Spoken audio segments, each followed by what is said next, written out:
প্রিয় শিক্ষার্থীরা, অনুধাবনমূলক প্রশ্ন সমাধান অধ্যায় 3 ন্যান্ড গেট দিয়ে অ্যান্ড গেট তৈরি করে ব্যাখ্যা করো। এটা একটা অত্যন্ত গুরুত্বপূর্ণ প্রশ্ন। আমরা দেখব কিভাবে ন্যান্ড গেট দিয়ে অ্যান্ড গেট তৈরি করা যায়। আমরা জানি ন্যান্ড গেট হলো একটি সার্বজনীন গেট। যেহেতু সার্বজনীন গেট দিয়ে মৌলিক লজিক গেট সহ যে কোনো লজিক গেট তৈরি করা যায়, তাই ন্যান্ড গেট দিয়ে অ্যান্ড গেট তৈরি করা যাবে।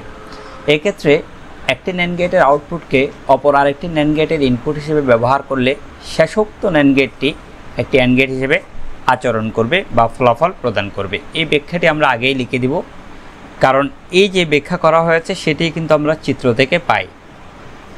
আমরা একটি স্বাভাবিক ন্যান্ড গেট তৈরি করছি, এ এবং বি দিয়ে একটি অ্যান্ড গেটের সাথে একটি নট যুক্ত করেছি, সুতরাং এটি একটি NAND gate A into B whole bar তৈরি হয়েছে।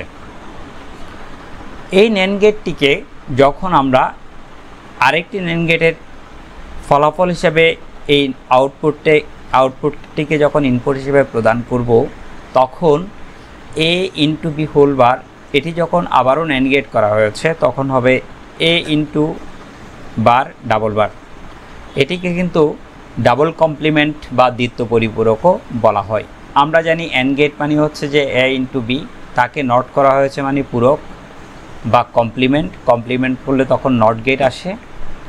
এই ন্যান্ড গেটটিকে আবারও যখন ন্যান্ড গেট করা হয়েছে তখন আমরা প্রথম অ্যান্ড গেটকে একবার পূরক করেছি, শেষে আবার পূরক করেছি, তাই দ্বিত্ব পরিপূরক বা এটিকে ডাবল কমপ্লিমেন্টও বলা হয়। মূল কথা হলো একটি ন্যান্ড গেটকে আরেকটি ন্যান্ড গেটের সাথে যখন যুক্ত করা হবে তখন যে ফলাফল পাবো সেটি অ্যান্ড গেট হবে।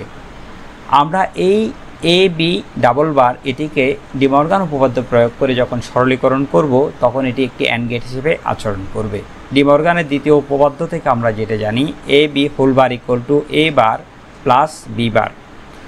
এখানে যে দুটো রেখা রয়েছে, প্রথম একটি রেখাকে যখন আমরা এই নীতির মাধ্যমে ভেঙে ফেলব তখন হবে A bar plus B bar whole বার।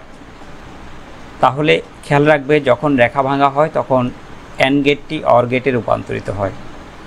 আবার আরেকটি রেখা যেটি রয়েছে সেটিকেও আমরা যখন ডি মর্গানের প্রথম উপপাদ্য প্রয়োগ করব, অর্থাৎ এই রেখাটা আবারও ভাঙব, তখন হয়ে যাবে এর উপর ডাবল বার, আবার এই অর গেটটি এখানে অ্যান্ড গেট হয়ে যাবে, বি ডাবল বার হবে। অর্থাৎ ভিতরে একটি রেখা ছিল এ বার এ বি বার, আবার উপরের রেখাটি ভেঙে আবার এর উপর ডাবল বার, বি এর উপর ডাবল বার হয়েছে। আমরা বুলিয়ান মৌলিক স্বীকার্য থেকে জানি A double bar equal to A, সেই দৃষ্টিকোণ থেকে A double bar equal to A হয়ে যাবে, B double bar equal to B হবে। সুতরাং এ ইন্টু বি এটি একটি অ্যান্ড গেট। তাহলে আমরা দুটো ন্যান্ড গেট যখন পরস্পরকে যুক্ত করেছি তখন একটি অ্যান্ড গেটের ফলাফল পেয়েছি। এভাবে আমরা ন্যান্ড গেট থেকে অ্যান্ড গেট তৈরি করতে পারি।